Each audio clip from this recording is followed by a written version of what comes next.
হ্যাঁ, আমাদের ক্লাসের রেকর্ডিংটা আজকে শুরু করা গেছে।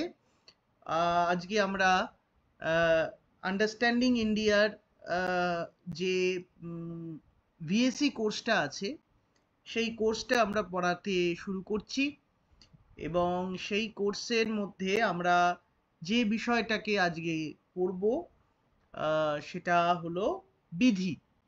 আমরা এর আগে ঋত এবং ঋণের আলোচনা অলরেডি ক্লাসে করে দিয়েছি। সেই অংশের যে বইগুলো, সেই বইগুলো বা জায়গাটা আমি তোমাদেরকে দিয়ে দেব। দেখি আজকালের মধ্যে আমি হয়তো দিয়ে দেব, কারণ ওই জায়গাগুলো সবটা তোমার সব বইতে নেই।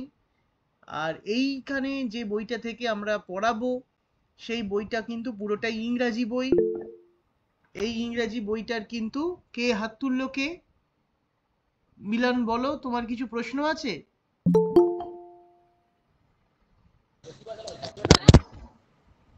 বলো, তোমার কোনো প্রশ্ন আছে? প্রশ্ন আছে? না না স্যার, আমি ভুলে ভুলে ছুঁয়ে দিয়েছিলাম। আচ্ছা, ঠিক আছে, ওকে, ঠিক। ঠিক আছে। হ্যাঁ, তো যেটা মানে ইয়ে করার এখন সেটা হলো যে এই বইটা তো ইংরাজি আছে। এই বইটার আমি চেষ্টা করছি কোনো বাংলা বই অ্যাভেলেবেল থাকে কিনা। আহ, যদি না থাকে, এই বিষয়টা আমাকে আমাকে নিজেকেই লিখতে হবে আর কি, লিখে তোমাদের দিতে হবে। কারণ আমার মনে হয় না যে তোমরা ইংরাজি বইটা সকলে পড়তে পারবে। দেখছি যদি বই পাওয়া যায় তাহলে আমি দেবো এটার, আর না হলে ইংরাজি বইটাই দেবো, ইংরেজি বইটাই তোমাদের পড়তে হবে। একটা জিনিস এবার থেকে মাথায় রাখতে হবে যে তোমরা যেহেতু বড় হয়েছো, কলেজে উঠেছো, কলেজে উঠে কিন্তু কোনো কোর্সই প্রায় আমাদের যে ভার্নাকুলার, মানে আমাদের যেটা মাতৃভাষা, সেই মাতৃভাষায় পড়ানো সুযোগটা কমে যায়। সব সাবজেক্ট মাতৃভাষায় আর পড়া যায় না। যেমন তোমরা যদি ইতিহাস, ভূগোল বা ইংরাজি নিয়ে পড়তে, অথবা ফিজিক্স কেমিস্ট্রির মতো সাবজেক্ট নিয়ে পড়তে, তাহলে কিন্তু তোমাদের কলেজ লেভেলে ইংরাজিতেই তোমাদের সব প্রশ্ন উত্তর ইত্যাদি লিখতে হতো। সেরকমভাবেই ফিলোসফিতেও যারা তোমরা পড়তে এসেছো, তাদের ইন্ডিয়ান ফিলোসফির ক্ষেত্রে এই গ্র্যাজুয়েশন স্তরে তোমরা বাংলা বই কিছু পেলেও পেতে পারো। তবে সব যে টপিকের সব যে খুব ভালো বাংলা বই অ্যাভেলেবেল আছে এমনটা কিন্তু নয়। হ্যাঁ, এটা তোমাদেরকে বুঝে নিতে হবে যে আমরা কিন্তু সব টেক্সটের বাংলা বই পাবো না। সেক্ষেত্রে আমাদের ইংরাজি বা সংস্কৃত টেক্সট পড়তে হতে পারে। সংস্কৃত এবং ইংরাজি টেক্সটের পড়ার জন্য তোমাদেরকে প্রস্তুত থাকতে হবে। আচ্ছা, আজকে আমরা যে বইটার উপরে জোর দেব সেই বইটা আমি দেখিয়ে দিচ্ছি। বইটা হচ্ছে দ্য এথিক্স অফ হিন্দুস। এখানে দেখা যাচ্ছে এথিক্স অফ হিন্দুস। এই বইটার উপরে ভিত্তি করেই আমরা আজকে পড়াশোনাটা করব। এই বইটা লেখা হচ্ছে সুশীল কুমার মৈত্রের, এবং এটাই কিন্তু তোমাদের সিলেবাসে মেনশন করা আছে। সিধু কানু বিরসা ইউনিভার্সিটির যে সিলেবাস, সেই সিলেবাসে যে বইটার কথা বলা আছে পড়ানোর জন্য, সেটা কিন্তু এই বইটা। আমাদের এই কোর্সটার প্রশ্ন কিন্তু আমরা কেউ করব না। এই প্রশ্নটা কিন্তু করা হবে ইউনিভার্সিটির তরফ থেকে। ইউনিভার্সিটি তোমাদেরকে এই প্রশ্নগুলো দেবেন, অন্যান্য টিচাররা করে দেবেন, এবং তারা কিন্তু যে বইটা থেকে করবেন সেই বইটা কিন্তু মূলত এই বইটা। সুতরাং এই বিষয়টা আমাদের এই বই ছাড়া অন্য কোনো বই অ্যাভেলেবেল নেই। হ্যাঁ, সুতরাং তারা হয়তো বাংলাতে করবেন, কিন্তু বিষয়গুলো এইখান থেকেই এই বইটা থেকেই করা হবে। সুতরাং এই বইটাও তোমাদের পাঠ্য। আমরা আজকে যে আলোচনাটা করব সেটা হলো বিধির আলোচনা, যে বিধি বলতে আমরা কি বুঝি এবং বিধির ক্লাসিফিকেশনগুলো কি কি, তার প্রকারভেদগুলো কি কি। প্রথমে বলতে হবে যে এই বিধির যে প্রসঙ্গটা, এটা কিভাবে আসছে। বিধির প্রসঙ্গটা মূলত আমাদের ভারতীয় দর্শনে নীতিবিদ্যার প্রেক্ষিতে আলোচিত হয়। কোন কাজটি করা উচিত এবং কোন কাজটি করা উচিত নয়, এই সম্পর্কিত জ্ঞান আমাদের যে শাস্ত্রের দ্বারা উৎপন্ন হয় তাকেই আমরা নীতিশাস্ত্র বলি। এখন যে বিষয়টি আমাদেরকে নিশ্চিত করে যে কোন বিষয়টি আমাদের করণীয় এবং কোন বিষয়টি আমার করণীয় নয়, সেই বিষয়টিকে বলা হয় বিধি। এখানে অবশ্যই একটি প্রশ্ন উঠবে যে আমরা যে ধরনের কর্মের কথা এখানে আলোচনা করছি, এই কর্মটি কিরূপ কর্ম? কর্মটি কি আমাদের ঐচ্ছিক কর্ম নাকি আমাদের অনৈচ্ছিক কর্ম? কর্মকে প্রধানত কিন্তু এই দুটো ভাগে বিভাগ করা হয়। একটা হচ্ছে ঐচ্ছিক কর্ম আর একটা হচ্ছে অনৈচ্ছিক কর্ম। যেমন আমাদের প্রত্যেকের শরীরে যে হৃদয়টা ধুকপুক করছে, হার্টটা যে চলছে, কেন চলছে? এটা তো একটা কর্ম। আমরা যদি প্রশ্ন করি যে এই ধুকপুক করে যে আমার হৃদয়টা চলছে, এটা কি আমি চালাচ্ছি? উত্তর কিন্তু আসবে নেতিতে, অর্থাৎ নাই, তাই না? আমরা সবাই বলবো যে আমাদের হৃদয়টা চলছে, এটুকু আমরা জানি, কিন্তু এটা আমি চালাচ্ছি এমনটা কিন্তু নয়। কেন নয়? তার কারণ এটা আমাদের ঐচ্ছিক কর্ম নয়, এটা একটা অনৈচ্ছিক কর্ম। আমরা নিজেরা কিন্তু একথা একবারও বলছি না যে আমরা যখন খুশি আমাদের হৃদয়টাকে চালাচ্ছি। আমার ইচ্ছা হলো হৃদয়টাকে এখন চালানোর, সেই জন্য চালালাম। আবার আমার রাত্রিরে শুতে যাওয়ার সময় ইচ্ছা হলো যে না, এবার ওটাকে বিশ্রাম দেওয়া দরকার, আমি হার্টটাকে বন্ধ করে দিলাম। এরকম কিন্তু হয় না। তার মানে এগুলো হচ্ছে অনৈচ্ছিক কর্ম। আমাদের শরীরে, আমাদের মনে, আমাদের জগতে এরকম প্রচুর অনৈচ্ছিক কর্ম কিন্তু ঘটে, যে অনৈচ্ছিক কর্মগুলোর উপরে আমাদের কোনো কর্তৃত্ব থাকে না, আমাদের কোনো দায় থাকে না। যে কর্মের উপর আমাদের কর্তৃত্ব থাকে, সেই কর্মের উপরেই কিন্তু আমাদের দায় থাকে।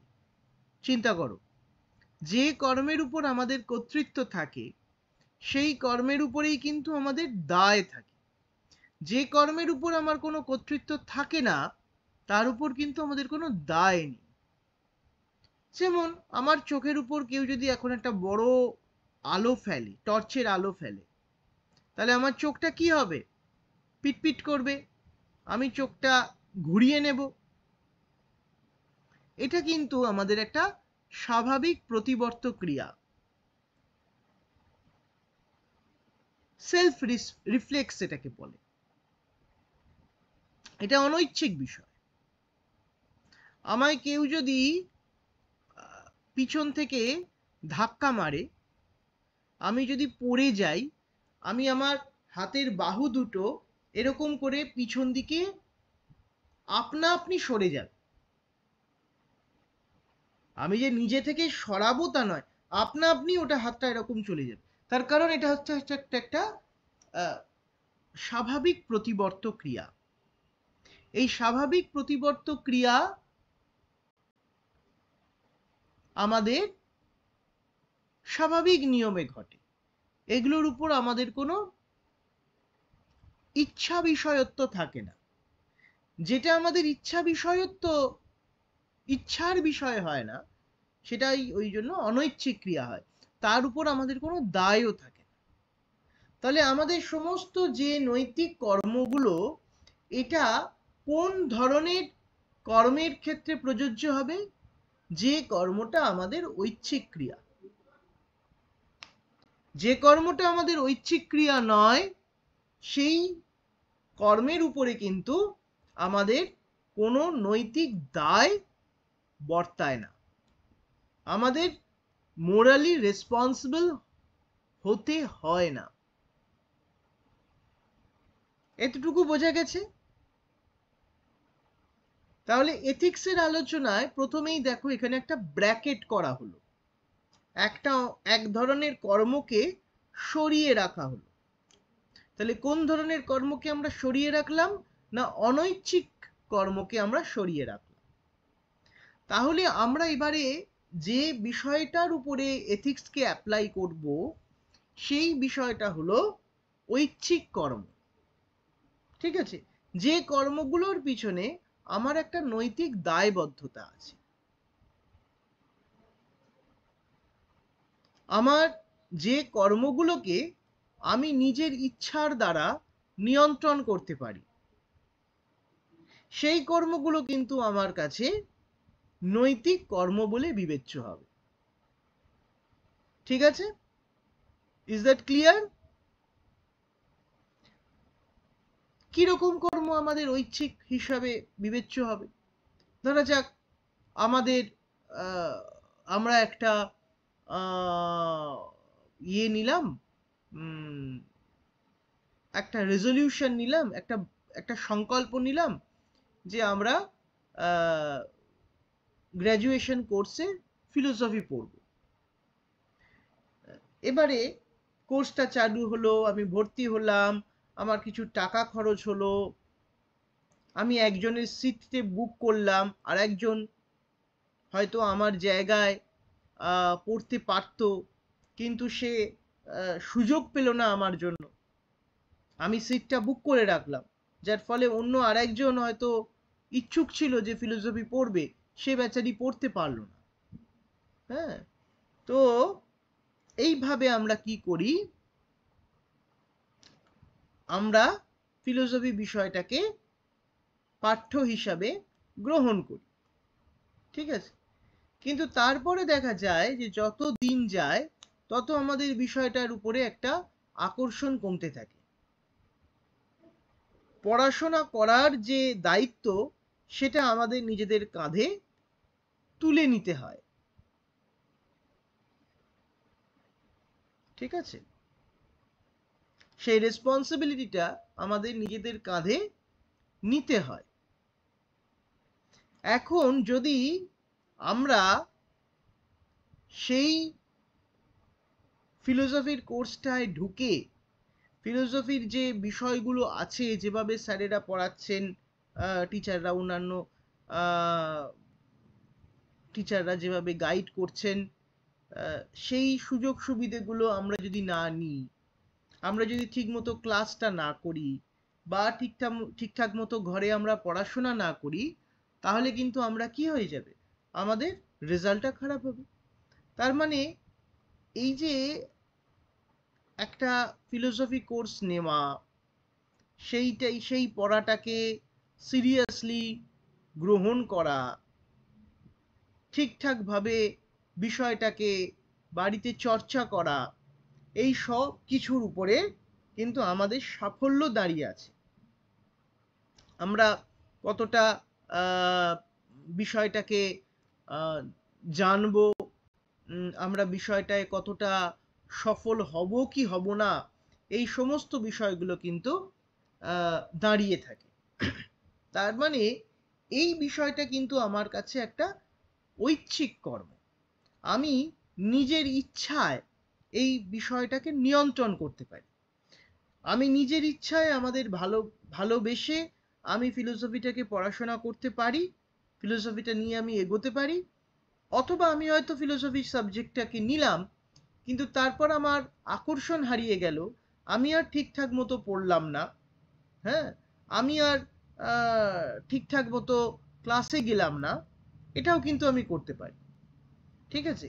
তাহলে দেখো এই যে পড়াশোনা করা ব্যাপারটা, এটা কিন্তু তোমার কাছে একটা ঐচ্ছিক বিষয়, এবং ঐচ্ছিক বিষয় বলেই এটা কিন্তু একটা মোরাল অব্লিগেশনের জায়গায় চলে এলো।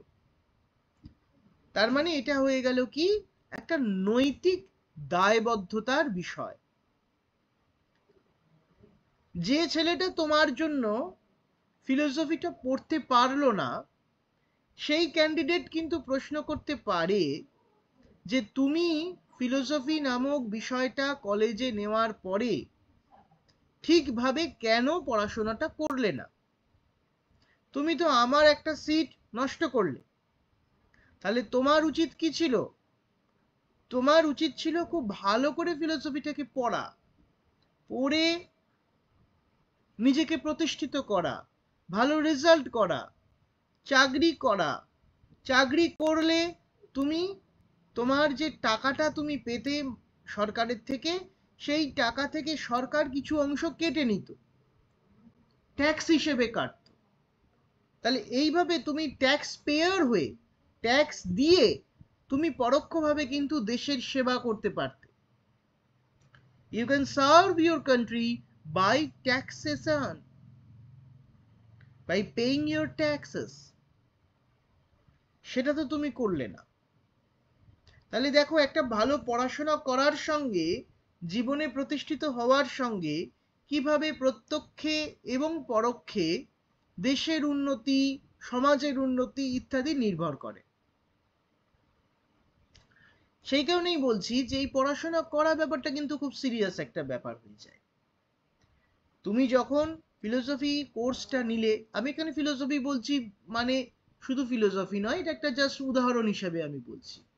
তুমি হয়তো ইংরেজি নিলে, কি বাংলা নিলে, কি ইতিহাস নিলে, ভূগোল নিলে, যাই না হোক না কেন, তুমি যাই নিচ্ছ, মনে রাখতে হবে যে তুমি কিন্তু অন্য আরেকজনের সিট নষ্ট করছো, আরেকজনকে তুমি কিন্তু পড়ার সুযোগটা দিচ্ছ না। অনেক ছেলে মেয়ে এরকম থাকে যারা পড়ার সুযোগটা পায় না, সিট বুক হয়ে থাকে, সেই জন্য তাদের অন্য কলেজে পড়াশোনা করতে হয়। কিংবা এমনও অনেকে আছে যারা পড়াশোনাটা ছেড়ে দেয়। তাহলে আমার দায়বদ্ধতাটা কি থাকবে? আমার দায়বদ্ধতা তার থাকবে এটাই যে আমি যে পড়াশোনার দায়িত্বটা নিলাম, আমি যখন কলেজে যাওয়ার জন্য কলেজে ভর্তি হলাম, তাহলে আমাকে কখনো না কখনো এই সাবজেক্টটা পড়ে উদ্ধার পেতে হবে, আমায় ভালো রেজাল্ট করতে হবে, আমায় ভালো রেজাল্ট করে চাকরি পেতে হবে, অথবা জীবনে প্রতিষ্ঠিত হতে হবে।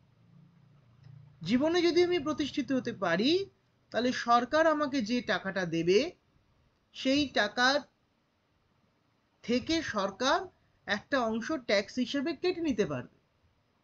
কিংবা আমি যদি কোনো সরকারি চাকরি না করে এমনি ভালো পড়াশোনা করে ব্যবসায়ী হিসেবে হোক বা অন্য কোনো চাকরি করে হোক, আমি যদি প্রতিষ্ঠিত হই, তাহলে আমি আমার সমাজে একটা দান রাখতে পারি। আমি কাউকে ফিলোসফি বা বাংলা, ইংরেজি যাই পড়ি না কেন, সেটা কাউকে পড়িয়ে উপকার করতে পারি, সরকারকে ট্যাক্স দিয়ে উপকার করতে পারি, তাই না? অনেক কিছু কিন্তু এই সামান্য একটা বিষয়ের সঙ্গে জড়িত হয়ে থাকবে। তাহলে এই ব্যাপারটা হচ্ছে কিন্তু আমাদের একটা ঐচ্ছিক কর্ম, এবং এটা ঐচ্ছিক কর্ম বলেই এর সঙ্গে অনেক মোরাল অব্লিগেশনস জড়িত হয়ে থাকে, নৈতিক অনেক দায়বদ্ধতা এর সঙ্গে সংশ্লিষ্ট থাকে, এর সঙ্গে জুড়ে থাকে। ঠিক আছে? তাহলে কোন কর্মটা আমাদের করা উচিত এবং কোন কর্মটা আমাদের করা উচিত নয়, এই সম্পর্কে একটি সম্যক ধারণা আমাদেরকে তৈরি করতে হবে। এবং এই তৈরি করায় যে শাস্ত্রটা, সেটাই হচ্ছে দর্শনের একটি বিশেষ শাখা, যাকে আমরা বলি নীতিবিদ্যা।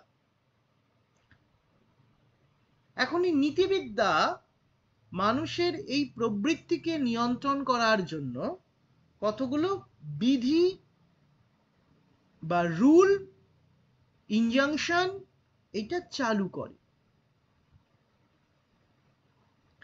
এই ইনজাংশনের মধ্যে দিয়ে একজন ব্যক্তি মানুষ সে নিজের প্রবৃত্তিকে নিয়ন্ত্রণ করতে পারে।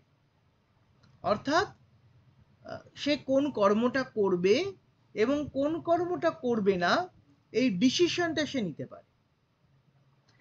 মনে রাখতে হবে আমাদের যখন এই নীতিশাস্ত্রের ক্ষেত্রে একটা জিনিস ভীষণভাবে মান্য, যে আমাদের ঐচ্ছিক কর্মগুলোর ক্ষেত্রে, যে কর্মগুলো আমাদের ভলেন্টারি অ্যাকশনস, যে কর্মগুলোর ক্ষেত্রে আমাদের একটা নিয়ন্ত্রণ আছে, যেমন আমি পড়াশোনাটা ভালোভাবে করতে পারি অথবা ভালোভাবে করতে পারি না, এই পুরো ব্যাপারটার উপর কিন্তু আমার নিজের কর্তৃত্ব আছে।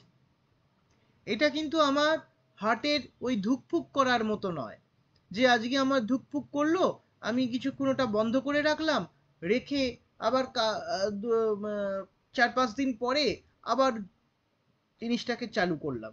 এরকম ব্যাপারটা মতো কিন্তু এরকম ব্যাপারটা কিন্তু নয়, তাই না? ওটা হচ্ছে অনৈচ্ছিক কর্ম, আর আমি যে কর্মের আলোচনা করছি এটা কিন্তু ঐচ্ছিক কর্ম। এবং এই ঐচ্ছিক কর্মগুলোর উপরে আমাদের একটা দায়বদ্ধতা থাকে, এই দায়টা আমাদের নিতে হয়। কারণ আমি নিজে তো ওই চয়েসটাকে বেছে নিচ্ছি, আমি কোন কাজটা করব কোন কাজটা করব না, এই বিষয়ে আমার একটা স্বাধীনতা আছে। তাহলে এখানে একটা ইচ্ছার স্বাধীনতাকে অঙ্গীকার করতে হয়। ডেলিবারেশন অফ চয়েস, এটা নোট ডাউন করে রাখো, যে যে কোনো নৈতিক কর্মের ক্ষেত্রে আমাদের একটি ডেলিবারেশন অফ চয়েস থাকে, অর্থাৎ একটা ইচ্ছার স্বাধীনতা থাকে। আমি কোন বিষয়টাকে বাছবো এবং কোন বিষয়টাকে আমি ত্যাগ করব, এই বিষয়ে আমার যে ব্যক্তি মন, তার একটা স্বাতন্ত্র্য থাকে, তার একটা স্বাধীনতা থাকে। এবং এই স্বাধীনতাটা থাকে বলেই কিন্তু কর্মটি ঐচ্ছিক কর্ম হয়। আমার হৃদয়টা যে ধুকপুক করছে, এটা কোনো ঐচ্ছিক কর্ম নয়, কারণ এই বিষয়টা আমার ইচ্ছার উপর নির্ভর করছে না। আমার আজকে মনে হলো এটাকে থামিয়ে দিই, কালকে আবার আমি চালু করি, এরকম ব্যাপারটা কিন্তু নয়। কিন্তু ঐচ্ছিক কর্মের ক্ষেত্রে আমাদের কিন্তু একটা কর্মের প্রতি নিয়ন্ত্রণ আছে। আমি বিষয়টাকে করব নাকি বিষয়টা থেকে নিবৃত্ত হব, এই ব্যাপারটার উপরে আমাদের একটা চয়েস কাজ করে, আমাদের একটা নিয়ন্ত্রণ কাজ করে। নীতিবিদ্যার একটি প্রধান মূল সূত্র হলো যে আমরা সবাই সুখ চাই অথবা দুঃখ থেকে পরিত্রাণ পেতে চাই। সুখ মানে কি? সুখ মানে হচ্ছে প্রিয় সংযোগ। প্রিয় বিষয় যদি আমাদের সঙ্গে সংযুক্ত হয়, তাহলে তখন তাকে আমরা বলি সুখ। আর অপ্রিয় বিয়োগ হচ্ছে দুঃখ।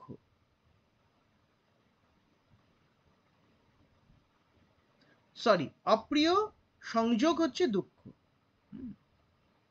তাহলে একটা কি হলো? প্রিয় সংযোগ আমরা চাই, আর একটা কি চাই? অপ্রিয় বিয়োগ চাই।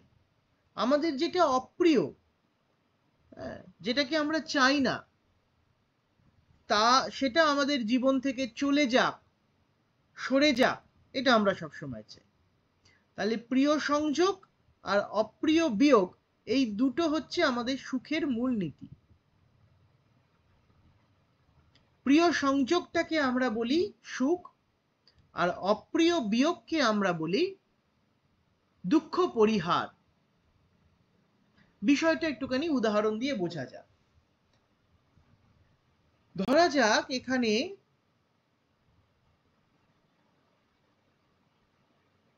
রজত বলে একটি ছেলে আছে। সেই রজত ছেলেটার কোনো পুজোর জামা কাপড় ছিল না, সে তার বাবার কাছ থেকে পুজোর একটা নতুন জামা পেল, পেয়ে তার আনন্দ হলো। তাহলে এটা কি হলো? এটা হলো প্রিয় সংযোগ, এটাকে আমি সুখ বলবো। ভালো করে চিন্তা করে দেখো, কোনটাকে আমরা তাহলে সুখ বলবো? ওই আমার কাছে কিছু ছিল না, যেটাকে আমি মনে মনে চাইতাম যেটা আমার হোক, সেটা আমার হলো, তাহলে এটা প্রিয় সংযোগ হলো, এটাকে বলা হয় সুখ প্রাপ্তি।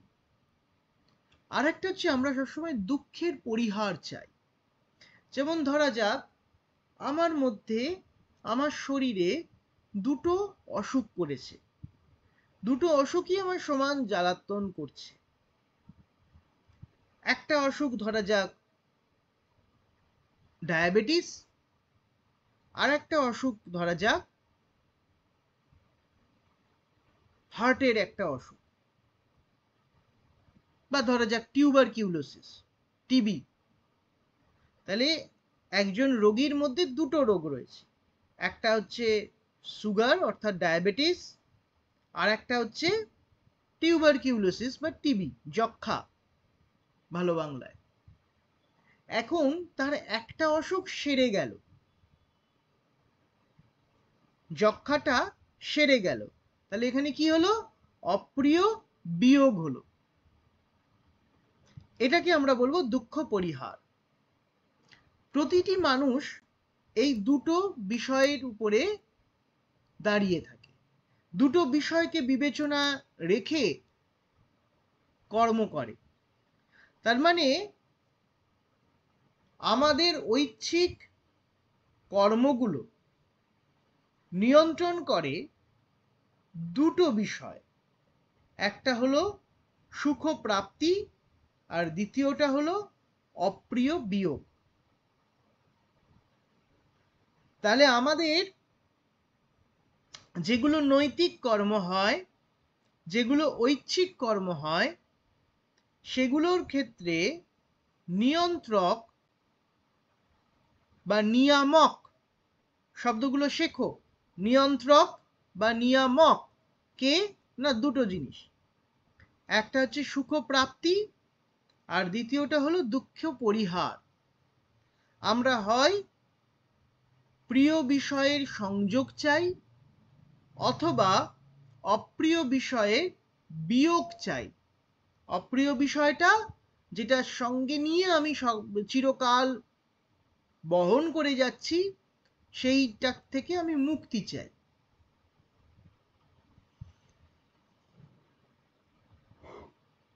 এখানে অপ্রিয় সংযোগ সেটা হবে দুঃখ, আর প্রিয় বিয়োগ সেটাও হবে দুঃখ। ঠিক তার উল্টোটা হচ্ছে সুখ। সুখ বলতে আমরা কি বুঝবো? প্লেজার বা সুখ বলতে কি বোঝায়? অপ্রিয় বস্তুর সংযোগ, প্রিয় বস্তুর সংযোগ, আর অপ্রিয় বিষয়ের পরিহার বা অপ্রিয় বিষয়ের বিয়োগ। বিয়োগ মানে কি? সাবস্ট্রাকশন, তাই না? কোনো কিছু আছে, সেখান থেকে আমি কোনো কিছুকে বাদ দিয়ে দিলাম। তাহলে আমার যেটা অপ্রিয় বিষয়, সেটা থেকে আমি সবসময় নিবৃত্তি চাই, তাই না? আমরা প্রত্যেকেই একটা মধ্যবিত্ত বাড়িতে বড় হয়েছি। আমাদের বাবা মার একটা সামান্য রোজগার ছিল। এখন সেই রোজগারে আমাদের দুমুঠো দুবেলা জুটে যেত। এখন আমরা সবসময় চেয়েছি, বা আমাদের বাবা মারাও চেয়েছেন, যে আমাদের ছেলে মেয়েরা যেন আরেকটু ভালো পড়াশোনা করে আরেকটু ভালোভাবে জীবন যাপন করতে পারে, ভালো চাকরি পায়, ভালো রোজগার করে, যাতে আমরা যে অবস্থা দিয়ে কাটিয়েছি সেই অবস্থাটায় যেন ও আমার ছেলে মেয়েকে আর পড়তে না হয়। এবং আমরাও এটা চাই যে আমরা যে অবস্থায় পড়াশোনা করেছি সেই অবস্থা থেকে আমরা যেন কেটে বের হয়ে আসতে পারি। তাহলে এখানে আমরা কি চাইছি? দুঃখের পরিহার চাইছি। যারা ব্যবসায়ী, তারা যদি কোথাও দেখে যে আমি ব্যবসা করতে গেলে আমাকে 1,00,000 টাকা খরচ করতে হবে, করলে আমার 2 থেকে 3 লক্ষ টাকা রোজগার হবে। আর যদি একই সময় তার কাছে আরেকটি অফার আসে যেখানে যে সে 5 লক্ষ টাকা দেবে, 5 লক্ষ টাকা তাকে ইনভেস্ট করতে হবে, কিন্তু পরিণামে বছরে সে প্রায় 10 লক্ষ টাকা রোজগার করবে, তখন সে কোন বিষয়টা বেছে নেবে? স্বাভাবিকভাবেই দ্বিতীয় অফারটি বেছে নেবে। একজন ব্যবসায়ীর কাছে মনে করো দুটো অফার এলো, একটা অফারে সে 1 লাখ টাকা ইনভেস্ট করলে বছরে 2 লক্ষ টাকা কামাবে, অন্য আর একটা ইনভেস্টে বলছে যে যদি সে 5 লক্ষ টাকা ইনভেস্ট করে তাহলে সে বছর শেষে 10 থেকে 15 লক্ষ টাকা রোজগার করবে। তাহলে অবশ্যই সেই ব্যবসায়ী দ্বিতীয় অফারটা বেছে নেবে। দ্বিতীয় অফারটার অতি লাভজনক, কারণ সেখানে সে মাত্র 5 লাখ টাকা ইনভেস্ট করছে আর তার রোজগার হচ্ছে 10 থেকে 15 লক্ষ টাকা। এটা আমরা সবাই নেব। তাহলে এখানে লোকটা কি চাইলো? এখানে লোকটা হচ্ছে সুখ চাইলো আর দুঃখ থেকে পরিত্রাণও চাইলো। আগে হয়তো তার রোজগার হতো ওই 1 লক্ষ টাকা ইনভেস্ট করলে 2 লক্ষ টাকা, তার মানে বছরে তার 1 লক্ষ টাকা ইনভেস্ট করলে 1 লক্ষ টাকা লাভ হচ্ছে। আর পরের অফারে সে যদি 5 লক্ষ টাকা ইনভেস্ট করে তাহলে তার 10 লক্ষ টাকা আরো এক্সট্রা রোজগার হওয়ার একটা সম্ভাবনা রয়েছে। এইভাবেই আমরা জীবনে সবসময় একটা সুখের নীতি বিবেচনা করে চলি। এটাকে বলা হয় হেডনিস্টিক প্রিন্সিপাল। হেডন কথাটার মানে হচ্ছে সুখ, সেইখান থেকেই এসেছে hedonistic principle. HEDONISTIC, hedonistic principle. আমি কি বোঝাতে পারছি? কোথাও কোনো প্রশ্ন হলে আমায় বলবে, থামাবে। তাহলে আমাদের গোটা যে নৈতিক কর্ম, সেই নৈতিক কর্মটা কিন্তু এই দুটো বিষয়ের উপর আধারিত। এই দুটো বিষয়কে বেস করে কিন্তু সে এগোয়, তাই না?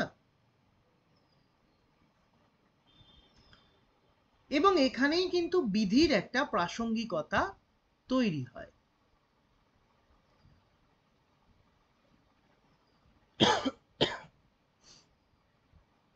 এই কেসটার ক্ষেত্রেই যদি দেখো যে একজন ব্যবসায়ীকে বলা হলো যে তুমি 1 লক্ষ টাকা যদি ব্যবসায় খাটাও তাহলে তোমার 2 লক্ষ টাকা রোজগার হবে,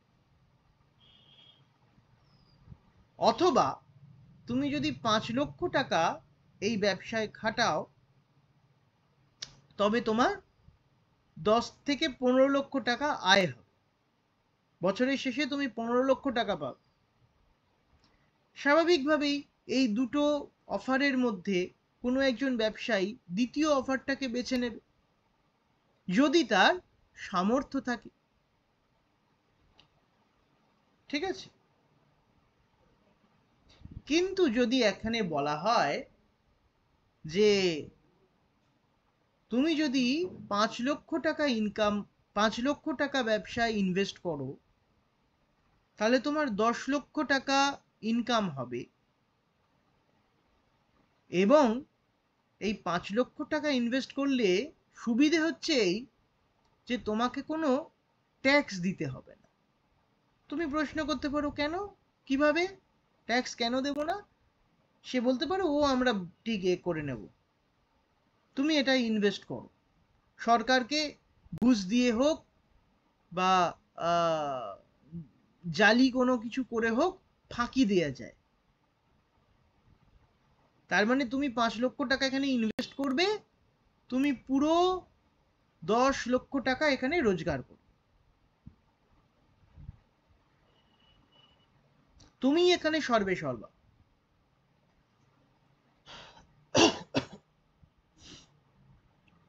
তোমাকে সরকারকে কোনো ট্যাক্স দিতে হবে না।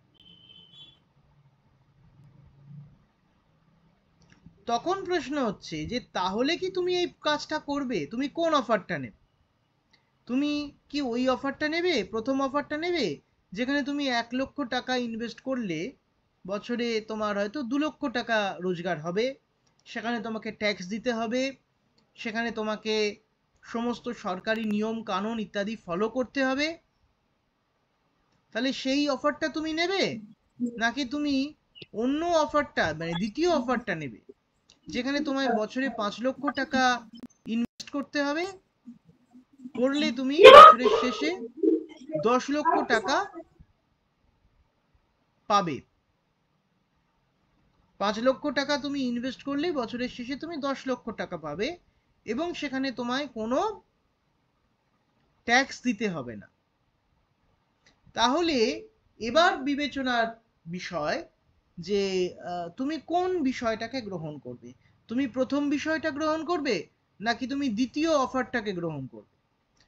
প্রথম অফারটা নিলে কিন্তু সেটা অন্যায় হবে না, সেটা একদম তোমার লাভ কম হবে। তুমি সেখানে হয়তো বছরে 1 লক্ষ টাকা ইনভেস্ট করলে তোমার বছরে 1 লক্ষ টাকা রোজগার হবে। সেটা বেশি লাভজনক হবে, নাকি তোমার এই দ্বিতীয়টা তোমার বেশি লাভজনক হবে? কিন্তু দ্বিতীয়টা অবশ্যই বেশি লাভজনক হবে, কিন্তু দ্বিতীয়টার সমস্যা হচ্ছে দ্বিতীয়টায় তোমায় অনৈতিক একটা পদ্ধতির আশ্রয় নিতে হবে। তাহলে এবার প্রশ্ন হচ্ছে যে কোনটা তোমরা গ্রহণ করবে? তোমরা প্রথমটা গ্রহণ করবে না দ্বিতীয়টা গ্রহণ করবে? এইটা হলো হয়ে গেল একদম নীতির সমস্যা, এথিক্সের সমস্যা, নীতিবিদ্যার একটা বিষয় এখানে ঢুকে গেল।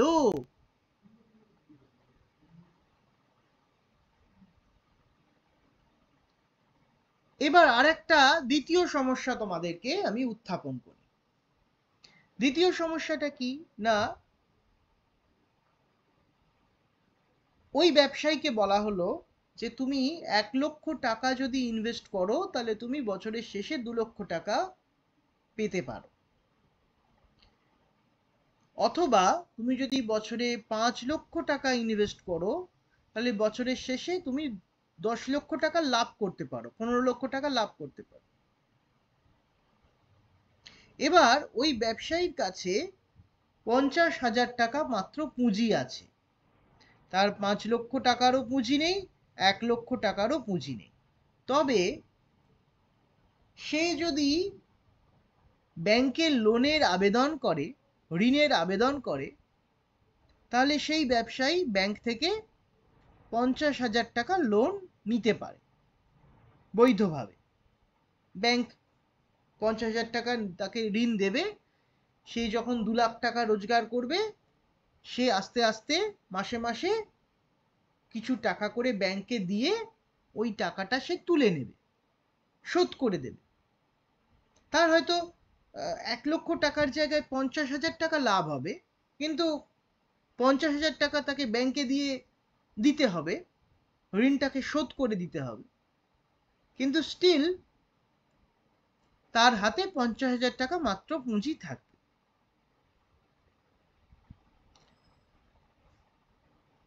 আর অন্যদিকে যেখানে ওই 5 লক্ষ টাকা ইনভেস্ট করার ক্ষেত্রে মানে করার কথা বলা হচ্ছে, সেখানে তাকে লোন নিতে হবে প্রায় 4,50,000 টাকা।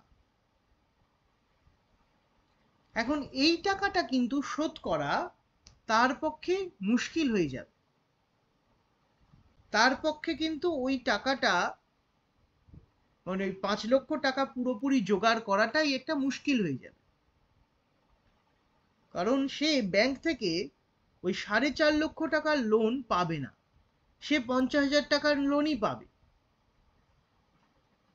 কিন্তু সেই বেচারির তো পুঁজি আছে 50,000 টাকা, তাহলে 50-50 মিললে তার কত হবে? 1 লাখ টাকা হবে। তার মানে সে 1 লাখ টাকা ব্যাংক, মানে 50,000 টাকা ব্যাংক থেকে নিয়ে আর 50,000 টাকা তার নিজের, দুটো মিলিয়ে সে ওই ব্যবসায় লাগাতে পারে। তার মানে 1 লাখ টাকা লাগাতে পারে। বাকি 4.5 লক্ষ টাকা তো সে লাগাতে পারবে না, 4 লক্ষ টাকা তো সে পাবে না, লাগাতে পারবে না। তাহলে সেক্ষেত্রে কি হবে? তাহলে সেক্ষেত্রে সে ওই 50,000 টাকা, 5 লাখ টাকার যে অফারটা এলো তার কাছে, সেটা সে নিতে পারবে না। কিন্তু এখন যদি সে ওই টাকাটা, মানে ওই দ্বিতীয় অফারটা নেওয়ার জন্য, অর্থাৎ প্রায় 10 লক্ষ টাকা লাভ করার জন্য সে যদি ব্যাংক ডাকাতি করে, সে যদি অনৈতিক কাজ করে ওই টাকাটা রোজগার করার চেষ্টা করে, ওই টাকাটা জোগাড় করার চেষ্টা করে, তাহলে তার পক্ষে কি ওই দ্বিতীয় অফারটা লাভজনক হবে? সেটা, সেই অফারটাকে গ্রহণ করা কি উচিত হবে, নাকি তার ওই প্রথম অফারটাকে গ্রহণ করে অল্প টাকার ব্যবসা করাটাই উচিত হবে? তাহলে এখানে এসে গেল দ্বিতীয় একটা নৈতিক সমস্যা। এই সমস্যা থেকে মোকাবিলা করার জন্যই শাস্ত্রকারেরা একটা নীতির কথা বলেছেন। সেই নীতিটা কি না, তোমার পক্ষে যেটা মঙ্গলজনক, সেই মঙ্গলজনক কর্মটাই তোমাকে জীবনে করতে হবে। যে মঙ্গলজনক কর্মটি করলে তোমার সুখ বৃদ্ধি হয় অথবা দুঃখের পরিহার হয়, সেই মঙ্গলজনক কর্মটি তোমার পক্ষে সাধ্য, করণীয়। এটাকে বলা হয় ইষ্ট জনকতা। ইষ্ট কথাটার মানে হচ্ছে মঙ্গল, হর্ষই মূর্ধন্য শয়টয়, ইষ্ট। ইষ্ট কথাটার মানে হচ্ছে মঙ্গল। ইষ্ট মানে কি? আগেই আমি বলেছি, সুখ প্রাপ্তি অথবা দুঃখের পরিহার। যে ব্যবসায়ীটা ওই ব্যবসা করতে যাচ্ছে, তার হয়তো বাজারে অনেক ঋণ থাকতে পারে। সেই ঋণ থেকে উদ্ধার পাওয়ার জন্যই সে নতুন করে ওই ব্যবসাটা শুরু করতে চাইছে, যাতে করে ওই ব্যবসাটা ভালোভাবে দাঁড়িয়ে গেলে সে তার লোনগুলোকে, তার বিভিন্ন জনের কাছে যে সমস্ত জিনিসগুলো বাকি পড়ে আছে আর কি, সেগুলো সে শোধ করে দিতে পারে। ঠিক আছে? তাহলে এখানে আমি ব্যবসা দিয়ে বোঝাচ্ছি বটে, সর্বত্র সমস্ত মানুষের ক্ষেত্রেই কিন্তু যে বিষয়টা কাজ করে, সেই বিষয়টা হলো এই সুখ প্রাপ্তি এবং দুঃখের পরিহার। যদি তোমার সুখের ইচ্ছা থাকে, তবে তুমি কোনো একটা কাজ করতে ইচ্ছুক হও, অথবা তুমি হয়তো প্রচন্ড দুঃখের মধ্যে আছো, ঋণের মধ্যে আছো, ব্যাধির মধ্যে আছো, সেক্ষেত্রে ওই ঋণ থেকে বা ব্যাধি থেকে মুক্তির জন্য, অর্থাৎ ওই দুঃখটাকে পরিহার করার জন্য তুমি ওই কর্মে প্রবৃত্ত হও। যেমন যারা এখন পড়াশোনা করছো, তোমাদের হাতে চাকরি নেই, তার মানে টাকা নেই, তোমরা চাকরি করতে চাইছো, তার মানে টাকা রোজগার করে জীবনে প্রতিষ্ঠিত হতে চাইছো। সেই দুঃখ থেকে পরিত্রাণের উপায় হিসাবে তোমরা পড়াশোনাটাকে বেছে নিয়েছো, পড়াশোনাটা করছো।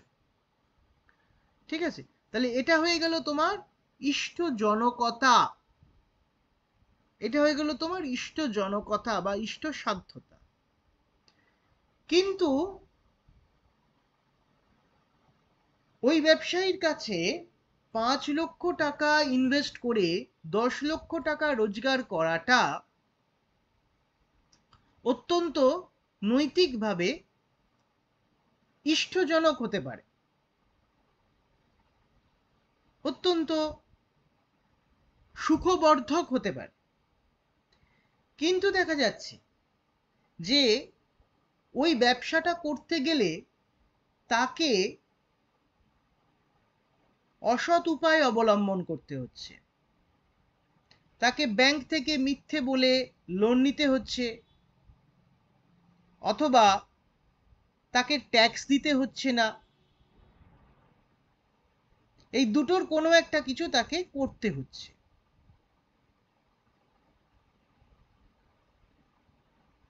সেক্ষেত্রেই প্রশ্ন আসবে যে যা কিছু আমার মঙ্গলজনক বলে মনে হয় সেই সমস্ত কিছুই কি আমার পক্ষে করণীয়? আমার কি সেইটাই করা উচিত সব সময়?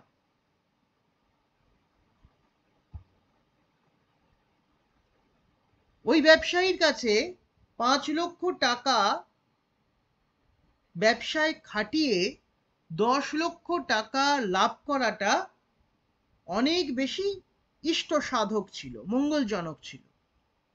কিন্তু ওই কাজটা করতে গেলে তাকে প্রথমত ব্যাংকে মিথ্যে কথা বলে লোন নিতে হচ্ছে, অথবা চুরি করতে হচ্ছে, অথবা ব্যাংক ডাকাতির মতো অপরাধ করতে হচ্ছে, নাহলে অতগুলো টাকা সে পাবে কোথায়, অথবা তাকে ট্যাক্স ফাঁকি দেওয়ার অফার আসছে, অর্থাৎ ট্যাক্স ফাঁকি দিতে হচ্ছে। তাহলে এই এতগুলো অপরাধ কিন্তু তাকে সংগঠিত করে ওই 5 লক্ষ টাকা খাটিয়ে তাকে 10 লক্ষ টাকা রোজগার করতে হচ্ছে। আর অপরাধগুলো এমনই সাংঘাতিক যে ধরা পড়লে কিন্তু মানে প্রায় যাবজ্জীবনের মতো জেল হবে। যদি ব্যাংক ডাকাতি করতে গিয়ে ধরা পড়ে তাহলে তার 10-12 বছর জেল হবে। যদি ইয়ে করতে গিয়ে ট্যাক্স ফাঁকি দিতে ধরা পড়ে তাহলেও কিন্তু তার 5-7 বছরের জেল হবে। তাহলে এই সমস্ত রিস্ক নিয়ে ওই ব্যবসায়ীর কি 5 লক্ষ টাকার ব্যবসাটা করা উচিত? স্বাভাবিকভাবে যে কেউ বলবে যে না, এটা করা উচিত নয়। প্রথমত এটা বিবেচনা করা উচিত যে আমি যখন কোনো একটা ব্যবসা শুরু করতে যাচ্ছি তখন সেই ব্যবসাটা আমি করতে পারবো কিনা, আমার সেই ব্যবসাটা করার মতো কোনো পুঁজি আছে কিনা। যদি থাকে তাহলেই আমি কিন্তু ব্যবসাটা করতে পারব। এটাকে বলা হয় কৃতি সাধ্যতা। কয়রিকারে কৃ তয় হস্যই কৃতি, তারপরে হচ্ছে সাধ্যতা, অর্থাৎ কোন ধরনের কর্ম করার ক্ষেত্রে আমরা এলিজিবল, আমরা যোগ্য, এটাকে প্রথমে আগে বিচার করতে হয়। কোনো ধরনের ঐচ্ছিক কর্ম সম্পাদন করার আগে প্রথমে বিবেচনা করতে হয় আমি কর্মটা করার ক্ষেত্রে যোগ্য কিনা, আমার মধ্যে সেই কৃতিসাধ্যতা আছে তো। এটা বিবেচনা করেই কিন্তু কর্মটাকে চুজ করতে হয়, তাই না? এক। আর দ্বিতীয় ক্ষেত্রে যেটা আমি প্রথমে উদাহরণটা দিয়েছিলাম, ওই ব্যবসায়ীর ক্ষেত্রে অফার এসেছিল যে যদি 5 লক্ষ টাকা খাটিয়ে এসে 10 লক্ষ টাকা বছরে ইনকাম করতে চায় তাহলে তাকে ইনকাম ট্যাক্স ফাঁকি দিতে হবে, তাকে ইনকাম ট্যাক্স কিছু দিতে হবে না। তার যে লাভটা হবে 10 লক্ষ টাকা, সেই 10 লক্ষ টাকার পুরোটাই তার হবে। এখানে প্রশ্ন এসেছিল এই কর্মটাও কি তার করা উচিত? আমরা বলেছিলাম যে না, এই কর্মটা তার মঙ্গলজনক হলেও তার পক্ষে এটা সাধনীয় নয়, অর্থাৎ করা উচিত নয়। হ্যাঁ, মানছি 1 লক্ষ টাকা দিয়ে সে যদি ওই ব্যবসায় নামতো তাহলে তার বছরে 2 লক্ষ টাকা রোজগার হতো। কিন্তু সে যদি 5 লক্ষ টাকা খাটিয়ে ব্যবসায় নামে তাহলে তার কত টাকা রোজগার হবে? তার 10 লক্ষ টাকা রোজগার হবে, প্রায় দ্বিগুণ হয়ে যাবে। অবশ্যই যে কেউ বলবে যে এটা তো অত্যন্ত লাভজনক, তাই না? সে বছরের শেষে 10 লক্ষ টাকা লাভ করে মোট 5 লক্ষ মানে মোট সে 15 লক্ষ টাকা ফেরত পাচ্ছে, এটা তো লাভজনক। কিন্তু তারপরেও আমরা বলবো যে এই কর্মটা করা তার উচিত নয়। তার কারণ এই কর্মটা করতে গেলে তাকে ইনকাম ট্যাক্স ফাঁকি দিতে হবে। ইনকাম ট্যাক্স ফাঁকি দেওয়াটা উচিত নয়। সে যদি একবার ধরা পড়ে তাহলে কিন্তু তার 15 বছরের জেল হবে, 10 বছর 12 বছর তাকে জেলের ঘানি টানতে হবে। তাহলে এমন কর্মও আমি করব না যে কর্মটা আমায় বলবৎ অনিষ্ট সাধন করে। আমার যতটুকু মঙ্গল হতো তার থেকে অনেক বেশি অমঙ্গল তৈরি করবে, এমন কাজও কিন্তু আমরা কখনো করি না। লাভ হবে মানছি, কিন্তু সেই লাভটাও আমার পরবর্তীকালে হারাম হয়ে যাবে। আমি 10 লক্ষ টাকা রোজগার করতে পারি বটে ইনকাম ট্যাক্স ফাঁকি দিয়ে, কিন্তু যদি ইনকাম ট্যাক্সের আওতায় একবার পড়ি, আমি যদি ধরা পড়ে যাই, তাহলে কিন্তু আমার 10 বছরের জেল হওয়া কেউ আটকাতে পারবে না। বোঝা যাচ্ছে? তাহলে এখানে তিনটে জিনিস আমরা পেলাম। দেখো, একটা হচ্ছে কি, যেটা আমাদের মঙ্গলজনক অর্থাৎ ইষ্ট সাধক, সেই কর্মটা আমাদের করা উচিত, এক। দ্বিতীয় হচ্ছে কোনো কর্ম সম্পাদন করার আগে সেই কর্মটা করার ক্ষেত্রে আমরা যোগ্য কিনা সেটা বিবেচনা করা উচিত। আমি যে কর্মটা করতে যাচ্ছি সেই কর্মটা আমার আয়ত্তে আছে তো, আমি কর্মটা করতে পারবো তো, এটা আমাদের দ্বিতীয়বার বিবেচনা করা উচিত। এটাকে বলা হয় কৃতি সাধ্যতা। কয় রিকারে কৃ তয় হস্যইতি কৃতি, কৃতি সাধ্যতা। আর তৃতীয় জিনিসটা কি? তৃতীয় হলো কোনো ঐচ্ছিক কর্ম সম্পাদন করার পূর্বে আমাদের বিবেচনা করা উচিত এই কর্মটা বলবৎ অনিষ্ট সাধন করবে কিনা, অর্থাৎ আমার যতটুকু লাভ হতো তার থেকে অনেক বেশি ক্ষতি করবে কিনা, এটা আমাদের চিন্তা করা উচিত।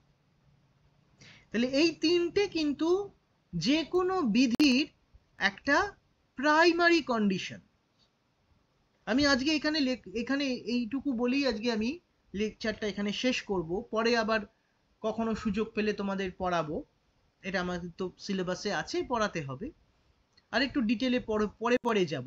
আজকে আমি কিন্তু মেজর একটা জিনিস তোমাদের শিখিয়ে দিলাম, এটা তোমরা নোট করো। এগুলোর কিন্তু কোনো বাংলা বইও নেই, ইংরেজি বই যা আছে ইংরেজি বইতেও এতটা ভালোভাবে আমি যেভাবে আলোচনা করলাম এটা পাবে না। কোনো কর্ম সম্পাদন করতে গেলে তাকে তাহলে তিনটে জিনিস সম্পর্কে জানতে হয়। একটা হচ্ছে সেই কর্মটা ইষ্টজনক কিনা, দ্বিতীয়ত সেই কর্মটা কৃতিসাধ্য কিনা, তৃতীয়ত বিষয়টা বলবৎ অনিষ্টের অজনক কিনা, অর্থাৎ সেই ইষ্টজনক কর্মটা আবার বিশাল পরিমাণে ক্ষতি করতে পারে কিনা। ঠিক আছে? এইটা বিবেচনা করতে হবে যে কোনো নৈতিক কর্ম সম্পাদন করার ক্ষেত্রে। এই বিষয়টাকে ভারতীয় দর্শনের ভাষায় বলা হয় চিকিৎসা। চিকিৎসা নয়, চিকিৎসা। ছয় হস্যই চি, কয় দীর্ঘই কি, মূর্ধন্য শয় রেফ আকার।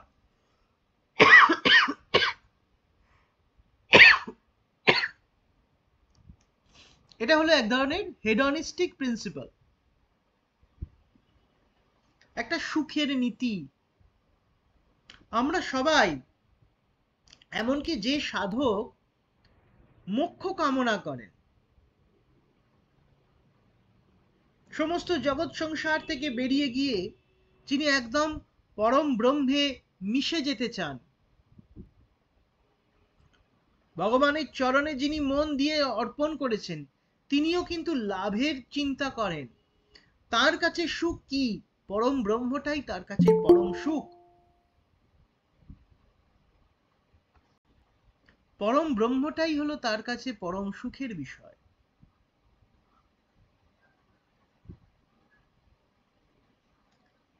সে যদি ভগবানের চরণে প্রাণ সঁপে দিতে চায়, প্রশ্ন করতে হবে সে কেন ভগবানের চরণে প্রাণ সঁপে দিচ্ছে। উত্তর হলো সে আসলে ভগবানের চরণকেই পরম সুখের আশ্রয় মনে করছে, তাই সে ভগবানের চরণে প্রাণ সঁপে দিয়ে তৃপ্তি পেতে চাইছে। বোঝা যাচ্ছে? তার মানে আমরা সুখ সবাই চাই, দুঃখ থেকে মুক্তি সবাই চাই। কেন একজন সাধক জগৎ ত্যাগ করে, সন্ন্যাসী হয়ে বেরিয়ে যায়? তার কারণ সে দুঃখ থেকে পরিত্রাণ পেতে চায়। জগৎ সংসার এই সব কিছু তার কাছে দুঃখময় বলে মনে হয়। সেই দুঃখ থেকে পরিত্রাণ পেতে সে কি করে? সে ভগবানের আশ্রয় নেয়, মোক্ষের সন্ধানী হয়। মোক্ষ মানে কি? মুক্তি। মুক্তি মানে কি? এই দুঃখ থেকে পরিত্রাণ। তার মানে দুঃখ থেকে পরিত্রাণ প্রাপ্ত হয়ে অখণ্ড আনন্দকে লাভ করার যে ইচ্ছা, অর্থাৎ সুখপ্রাপ্তি এবং দুঃখের পরিহার, এটা সাধকদের মধ্যেও থাকে। প্রত্যেকের মধ্যে, আমাদের প্রত্যেক যত মানুষ আছে প্রত্যেকের মধ্যেও কিন্তু এই প্রিন্সিপালটা কাজ করে। সেক্ষেত্রেও বিবেচ্য হয় তিনটে বিষয়: কোন বিষয়টা আমার ক্ষেত্রে মঙ্গলজনক কিনা, দ্বিতীয়ত বিষয়টা আমার কাছে কৃতিসাধ্য কিনা, অর্থাৎ আমি বিষয়টাকে করার ক্ষেত্রে, মানে ওই কর্মটা করার ক্ষেত্রে যোগ্য অর্থাৎ এলিজিবল কিনা,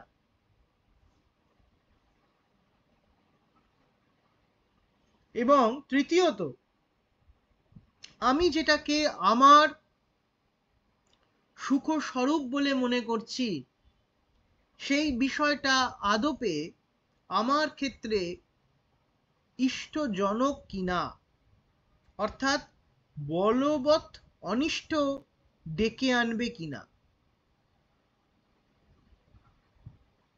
এটা, এই তিনটে বিষয় কিন্তু আমাদের বিবেচনায় রাখতে হবে। একটা অন্য উদাহরণ দিয়ে বলি, যে ধরা যাক তুমি একটা খাবারের দোকানের পাশ দিয়ে যাচ্ছ, সেখান থেকে তোমার নাকে বিরিয়ানির গন্ধ ভেসে আসছে, ঠিক আছে? তোমার পেটে খুব খিদেও পেয়েছে, তোমার মনে হচ্ছে যে এই বিরিয়ানিটা এখন আমার খেলে খুব ভালো হয়, খাওয়াটা খেলে আমার আমার আমার তৃপ্তি হবে, পেটটা ভরবে অন্তত। এবারে এখানে তুমি ওই বিরিয়ানির দোকানটায় ঢোকবার আগে, বিরিয়ানি মানে বোঝো তো তোমরা? জানি না তোমরা সবাই খেয়েছো কিনা। বিরিয়ানি হচ্ছে মাংস, মানে মুরগি অথবা পাঁঠা কেটে ওই তাদের মাংস দিয়ে, মানে ভাতের মধ্যে তাদের মাংস দিয়ে একরকম প্রিপারেশন হয়। এগুলো এই কলকাতা এইসব এরিয়ায় ভীষণ কমন। রাস্তার প্রায় মোড়ে মোড়ে এক একটা বিরিয়ানির দোকান আছে এসব এলাকায়। যাই হোক, এই খাবারটার প্রতি তোমার হয়তো খুব লোভ হয়েছে, তুমি খাবারটা খাবার জন্য তুমি এবার দোকানে ঢুকবে। কিন্তু এই দোকানে ঢোকার সময় তোমায় কিন্তু তিনটে জিনিস মাথায় রাখতে হবে।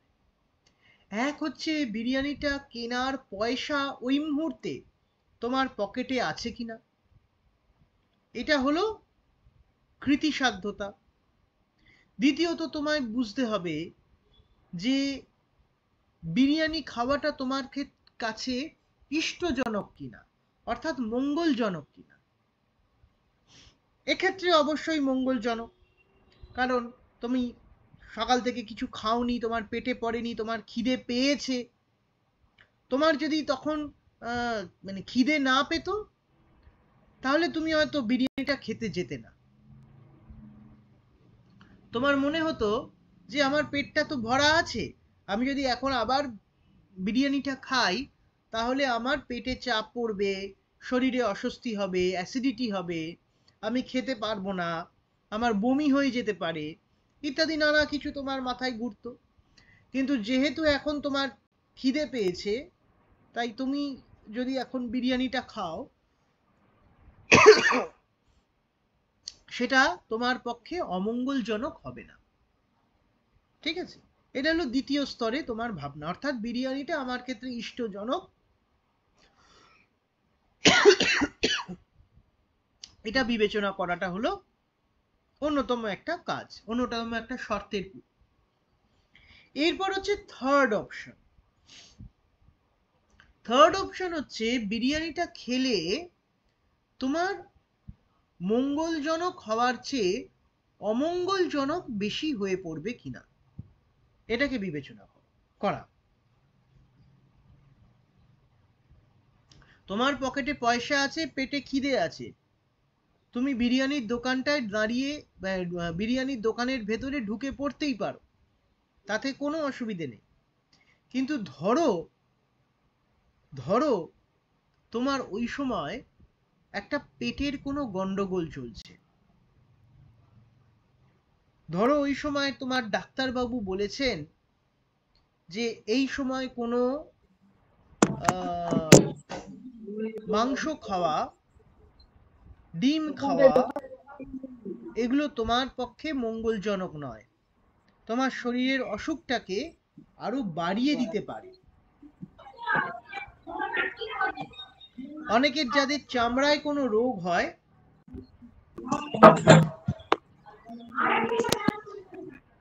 অনেকের যাদের চামড়ায় কোনো অসুখ করে, তাদের ক্ষেত্রে ওই বিরিয়ানি খাওয়া, মাংস খাওয়া, ডিম খাওয়া, এগুলো অনেক সময় ডাক্তাররা বারণ করে। ঠিক আছে, এবার চিন্তা করো, তোমার খিদে পেয়েছে, তোমার বিরিয়ানি খাওয়াটা তোমার পক্ষে, মানে বিরিয়ানি কেন, বিরিয়ানির জায়গায় যদি তোমাকে একটা রসগোল্লার হাঁড়িও দেয়া হয়, তুমি তখন খেয়ে নেবে, কারণ ক্ষুধা নিবৃত্তি করাটা তোমার প্রাথমিক লক্ষ্য, ওটা তোমার জৈবিক লক্ষ্য। খিদে পেয়েছে, আমায় খিদেটা মেটাতে হবে। তাহলে এখন এখানে মিষ্টির দোকান নেই, একটা বিরিয়ানির দোকান আছে, বিরিয়ানির ভালো গন্ধ বেরোচ্ছে, তুমি যদি বিরিয়ানিটা খাও, বিরিয়ানিটা তোমার কিন্তু ক্ষুধা নিবৃত্তি করবে, সুতরাং এটা প্রথমত তোমার মঙ্গলজনক। দ্বিতীয়ত, তোমার পকেটে টাকা আছে, তুমি বিরিয়ানিটা কিনতে যত টাকা লাগার প্রয়োজন, সেই টাকাটা তোমার ব্যাগে রয়েছে, মানি ব্যাগে আছে। এরকম নয় যে তুমি দোকানে চলে গেলে, গিয়ে তুমি বিরিয়ানির অর্ডার দিলে, অথচ দেখা যাচ্ছে তোমার পকেট খালি, তোমার পকেটে অত টাকা নেই। বিষয়টা এরকম কিন্তু নয়, তোমার পকেটে টাকাও আছে, খিদেও পেয়েছে। এবার থার্ড কন্ডিশন হলো বলবৎ অনিষ্ট সাধন করবে কিনা, অর্থাৎ বিরিয়ানিটা খেলে তোমার ক্ষুধা নিবৃত্ত হবে বটে, কিন্তু ক্ষুধা নিবৃত্ত হলেও ওই বিরিয়ানিটা খাওয়ার পরে তোমার গায়ে, চামড়ায় যে অসুখটা করেছে, সেই অসুখটা 4 গুণ বেড়ে যাবে। তোমার হয়তো গায়ে একটা অ্যালার্জি আছে, হয়তো পাঁঠার মাংস খেলে তোমার গায়ে অ্যালার্জি হয়, সেই অ্যালার্জিটা তোমার সারা চোখ, মুখ, গালে ভরে যাবে। এখন প্রশ্ন, তুমি কি এটা জেনেও ওই বিরিয়ানিটা খাবে? অবশ্যই তোমরা সবাই বলবে যে না, আমি বিরিয়ানিটা খাবো না, আমার পকেটে যতই টাকা থাকুক, আমার পেটে যতই খিদে পেয়ে থাকুক না কেন, তাহলেও আমি ওই বিরিয়ানির দোকানটায় গিয়ে ওখান থেকে আমি বিরিয়ানি কিনে খেতে পারবো না, কারণ বিরিয়ানিতে আমার অ্যালার্জি আছে। আমি যদি বিরিয়ানিটা খাই তাহলে সঙ্গে সঙ্গে আমার অ্যালার্জিতে সারা শরীরটা ভরে যাবে। Am I clear? তাহলে এখানে যে কোনো একটা নৈতিক কর্ম, অর্থাৎ একটা ঐচ্ছিক কর্ম করার পিছনে তোমায় চিন্তা করতে হবে প্রথমত যে সেটা তোমার ইষ্টজনক কিনা, অর্থাৎ তোমার মঙ্গল সাধন করবে কিনা। দ্বিতীয়ত তোমার কৃতিসাধ্য কিনা, অর্থাৎ কর্মটি করার ক্ষেত্রে তুমি যোগ্য কিনা। এবং তৃতীয়ত তোমার ওই ইষ্টজনক কর্মটি তোমার ক্ষেত্রে অধিকতর ক্ষতি করবে না তো, যতটা মঙ্গল করলো তার চেয়ে অনেক বেশি পরিমাণে অমঙ্গল করবে না তো। এই তিনটে জিনিস কিন্তু তোমাদের চিন্তা করে যে কোনো নৈতিক কর্ম করতে হয়। আর সমস্যাটা হয় এখানেই আমরা কোনটা আমার ইষ্টজনক কোনটা আমার অনিষ্টজনক এই কর্মটা করতে ভুলে যাই। আমরা এটা চিনতে পারি না, আমরা চিনতেই ভুলে যাই। আমরা অনেক সময় অনিষ্ট কর্মকেই ইষ্ট কর্ম বলে ভুল করি। যেমনটা আমাদের পরীক্ষার সময় আমরা প্রায়ই দেখি, আমি কোনো একটা বিষয় না জানতেই পারি, আমি কোনো একটা বিষয় ভালোভাবে না বুঝতেই পারি, আমার কোনো পরীক্ষা ভালো নাই হতে পারে, তাই বলে আমি টুকবো? টোকাটুকি করাটা কি তাই বলে লক্ষ্য হবে? যদি ধরা পড়ি তাহলে তো আমার খাতা ক্যান্সেল হয়ে যাবে। তোমরা জানো কিনা জানি না, আমি একবার একটি পরীক্ষায় গার্ড পড়েছিলাম, জার্গো কলেজের 4টে খাতা আমি এক্সপেল করে দিয়েছিলাম। আমার কাছে খাতা পড়েছে, টোকাটুকি করা সমেত খাতাটা নিয়েছি, এটাকে নিয়েছি, টুকলিটাকে নিয়েছি, পিন করেছি, পিন করে এক্সপেল করে দিয়েছি 4টে খাতা আমার ঘর থেকে।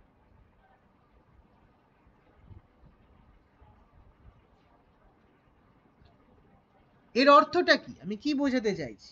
অর্থটা হচ্ছে এটাই যে আমার কোনো পরীক্ষা খারাপ হতেই পারে, আমি ভালোভাবে প্রিপারেশন নাই নিতে পারি, কিন্তু পরীক্ষা দিয়ে ভালো নাম্বার পাওয়াটা আমার কাছে একটা মঙ্গলজনক কর্ম হওয়ায়, মঙ্গলজনক কর্ম বলে বিবেচনা করায় আমি কি তার জন্য টোকাটুকি করব, অসৎ উপায় অবলম্বন করব? এই অসৎ উপায়টা তো আমার বলবৎ অনিষ্টের জনক। আমি নম্বরটা পেয়ে যতটা না আমার লাভ হবে, তার চেয়ে অনেক বেশি ক্ষতি হবে যদি আমি টোকাটুকি করে নম্বরটা পাই। ঠিক আছে? তাহলে জীবনের প্রতিটা ক্ষেত্রে যে কোনো ঐচ্ছিক কর্মের ক্ষেত্রেই কিন্তু তিনটে জিনিস আমাদের লাগে। একটা হচ্ছে কৃতিসাধ্যতা, প্রথম হচ্ছে ইষ্টজনকতা, কোনো বিষয়টা আমার পক্ষে মঙ্গলজনক কিনা সেটাকে বিবেচনা করা। দ্বিতীয়ত ওই কর্মটি করার ক্ষেত্রে আমরা যোগ্য কিনা সেটা বিবেচনা করা। এবং তৃতীয়ত এটা বিবেচনা করে দেখা যে আমি যে কর্মটিকে মঙ্গলজনক কর্ম বলে চিহ্নিত করছি সেই কর্মটি আমার উত্তরোত্তর ক্ষতি করবে কিনা। এই তিনটে জিনিস বিবেচনা করেই কিন্তু আমাদের ঐচ্ছিক কর্ম সম্পাদন করতে হয়। এটা কিন্তু বিধির একটা অন্যতম পূর্ব শর্ত। বিধি কিন্তু এই বিষয়গুলোকে নিয়েই কাজ করে। আজকে আমি বিধির এই বিষয়টাকে নিয়ে আলোচনা করলাম। এই দিকটাকে বলা হয় চিকিৎসা, চয় হস্যই কয় দীর্ঘই মূর্ধন্যস্বয় রেফ আকার, চিকিৎসা। এর অন্য নাম কি? সুখনীতি বা হেডনিস্টিক প্রিন্সিপাল। এই প্রিন্সিপালের যে নির্যাস সেটাই মাথায় রেখে প্রত্যেকে আমরা কর্মে প্রবৃত্ত হই। ঠিক আছে? কারোর কোনো প্রশ্ন থাকলে বলো, আজকে আমি এখানেই শেষ করছি।